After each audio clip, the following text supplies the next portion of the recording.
છે ને વરસાદ અત્યારે સાર્વત્રિક મેઘમહેર કરી રહ્યો છે અને આ બધા વચ્ચે હવામાન વિભાગની આગાહી પણ છે। અંબાલાલ કાકાનું તો કહેવું છે જ કે આવનાર 3-4 દિવસ હજી ગુજરાત માટે ભારે છે।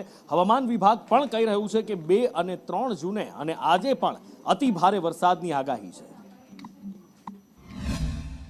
जो बारिश का संभावना गुजरात रीजन में heavy to very heavy rainfall का वार्निंग दिया गया है। इसमें जो डिस्ट्रिक्ट आज आ रहा है वेरी हैवी रेनफॉल कैटेगरी में ऑरेंज वार्निंग के साथ साबरकांठा, अरावली, नवसारी, वलसाड, दमन एंड दादरा नगर हवेली और बाकी जो क्षेत्रों है गुजरात रीजन के सारे डिस्ट्रिक्ट में हैवी रेनफॉल येलो वार्निंग के साथ दिया गया है। सौराष्ट्र कच्छ में आपका सुरेंद्रनगर, राजकोट, जामनगर, पोरबंदर, जूनागढ़, मोरबी, द्वारका और कच्छ के लिए हम हेवी रेनफॉल वार्निंग आज दी है येलो वार्निंग के साथ।